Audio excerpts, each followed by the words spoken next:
राधे राधे महाराज जी। चरण स्पर्श।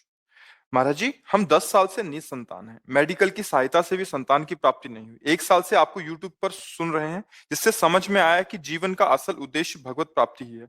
पर फिर भी मन कभी कभी संतान के लिए विचलित हो जाता है। आप आगे का मार्गदर्शन करें, कैसे मन को पूरी तरह राधा नाम में लगाएं। देखो, कभी मन सलाह नहीं देता भगवत प्राप्ति की। मनाकष्टानि इंद्रियाणि प्रकृति स्थानि कर सती। वो प्रकृति को सत्य मानकर प्रकृति का भोक्ता बनने की हर कदम पे चेष्टा करता है। मन पांच ज्ञान इंद्रियों को साथ लेकर प्रकृति में ही वो सुखी होना चाहता है। और अनंत जन्म हमारे इसी में व्यतीत हो गए, कभी सुखी हम नहीं हो पाए। आज हमें अवसर मिला मानव देह में, सत्संग के द्वारा पता चला कि हम परमात्मा के अंश हैं। परमात्मा की प्राप्ति से ही हमें विश्राम मिलेगा। जो हम सुख खोज रहे हैं शरीरों में, पदार्थों में, पदों में, धन आदि में, वो कभी नहीं हमें मिला। आप जितना धन का लक्ष्य किए उससे कई गुना किसी के पास है।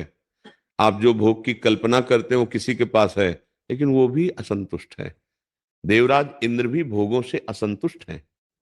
उनके पास ऐसी अप्सराएं कि एक को भेज दे तो ऋषि मुनियों के मन में क्षोभ पैदा कर दे। वो ऐसे अप्सराओं का स्वामी होते हुए भी गौतम ऋषि के आश्रम में जाता है और उनकी पत्नी अहिल्या के साथ गौतम ऋषि बनकर गंदा आचरण करने की चेष्टा की। इसका मतलब त्रिभुवन पति को भी भोगों से तृप्ति नहीं है।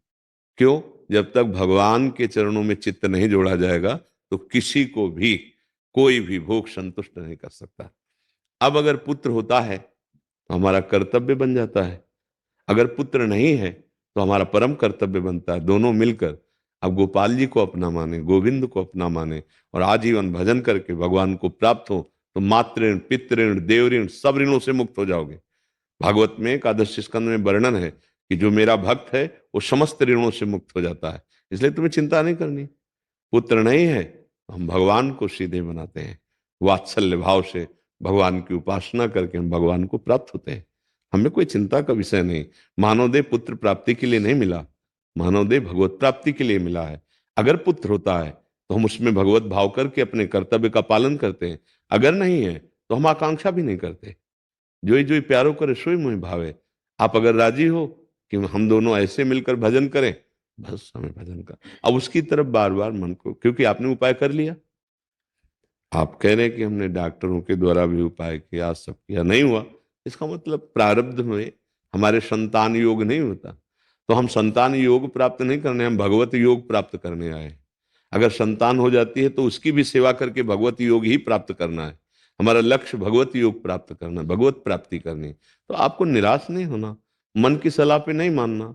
मन तो बहुत गंदा सलाहकार है। क्या क्या कोई अच्छी सलाह देता है? कभी सलाह दी कि तो वृंदावन आ जाओ, तो कभी सलाह देगा कि वैश्यालय चले जाओ। इसकी कोई सलाह प्रशंसनीय थोड़ी है। हमको शास्त्र सम्मत सलाह चाहिए। तस्मात् शास्त्रम प्रमाणम ते कार्याकार व्यवस्थित हो। वो भगवत प्रेमी संतों के पास से ही मिलती है, गुरुजनों के पास से मिलती है। क्योंकि हम शास्त्र के रहस्य को क्या जान पाएंगे? मेडिकल स्टोर भरा है लेकिन हमारे लिए दवाई कौन सी आवश्यक है वो डॉक्टर बताएगा। ऐसे ही शास्त्र मेडिकल स्टोर है, सदगुरु वैद्य हैं, वो हमको देखकर हमारे अनुसार अब आपको चिंता नहीं करनी, पुत्र की चिंता नहीं करनी। अब आपको चिंतन करना है। हमारे भगवान तो इतने कृपालु, जो चाहो बना लो। गुरु बना लो, शिष्य बना लो, पुत्र बना लो, पिता बना लो, माता बना लो, जो चाहो वो सब बनने के लिए तैयार है। तो उनको अपना बना लो, मित्र बना लो, पुत्र बना लो, जो चाहो बना लो। वो सखा भी बन जाते हैं। वो देखो, भावना करके दृढ़ भजन किया तो भगवान नंद यशोदा जी के यहाँ आंगन में घुटने के बल खेल रहे। दशरथ कौशल्या जी के यहाँ राम रूप में अयोध्यानाथ के भवन में खेल रहे। तो हमें चिंता नहीं करनी। वस्तुतः भगवान ही आते हैं पुत्र रूप में। क्योंकि शरीर पांच भौतिक होता है, तत्व तो भगवान ही होते हैं। अगर भगवान चले जाएं तो शरीर को हम ज्यादा समय नहीं रख सकते, नष्ट कर देंगे, आग लगा देंगे, गाड़ देंगे। क्योंकि हम भगवान से प्यार करते हैं, शरीर से नहीं। पर अज्ञान के कारण हमें ऐसा लगता है कि हम शरीर से प्यार करते हैं, पर वस्तुतः कोई भी शरीर से प्यार नहीं करता। क्योंकि जब भगवान अंतर ध्यान हो जाते हैं तो चाहे पति हो, चाहे पत्नी हो, चाहे पुत्र हो, चाहे कोई भी हो, वो उस शरीर को नष्ट कर देता है। समझ रहे हैं ना? तो आप सीधे भगवान को अपना मानो, बढ़िया मार्ग है। ऐसे कितने हैं जो ऐसी लीलाएं गृहस्थ में कि उनकी संतान आदि नहीं हुई, तो पति पत्नी दोनों विरक्त होकर वृंदावन वास करते हुए रात दिन भजन में लगे। अब अपने इस कल्याण की क्या बात, 21 पीढ़ियां तार लेंगे अगर सही ढंग से भजन हो गया, क्योंकि धाम वास कर रहे हैं, वैराग्य से युक्त हैं और भजन कर रहे हैं। तो हम कह रहे ऑस्ट्रेलिया में रहते हुए भजन हो सकता है। खूब रात दिन अपना मेहनत करो, जो अर्थ बढ़े तो गौ सेवा, बीमार की सेवा, किसी पशु पक्षी की सेवा में लगा दो, और दोनों नाम जप करो और भगवान को अपना मान लो, तो वृंदावन दूर थोड़ी है। वहीं वृंदावन आपको अनुभव करा देगा कि मैं तुम्हारे पास ही, तुम्हारी छाती में हूं, तुम्हारे हृदय में हूं। बस समझ रहे ना, धाम नाम रूप लीला ये चारों सच्चिदानंद है, और सच्चिदानंद को कहीं से भी प्राप्त किया जा सकता है।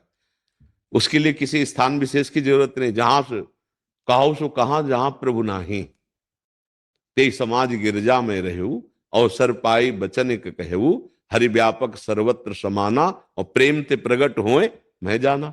अगर प्रेम ऑस्ट्रेलिया से प्रकट हो जाए तो वहीं ऑस्ट्रेलिया में वृंदावन दिखाई देने लगेगा आपको, वहीं प्रिया प्रीतम दिखाई देने लगे। तो खूब नाम जप करो, मस्ती से रहो, बस चिंता मत करो, चिंतन करो। मनुष्य जीवन किसी अभाव से युक्त होकर जलने के लिए नहीं मिला, हर अभाव को काट कर भाव की प्राप्ति करके परमानंद में डूबने के लिए मिला। कोई भी अभाव हमें असंतुष्ट नहीं कर सकता। हमारे पास धन नहीं, हमारे पास पुत्र नहीं, हमारे पास पत्नी नहीं, हमारे पास ये नहीं, हमारे पास यही अभाव है। अगर कुछ नहीं है तो मेरे पास भगवान है, जिन्होंने सब कुछ बनाया है।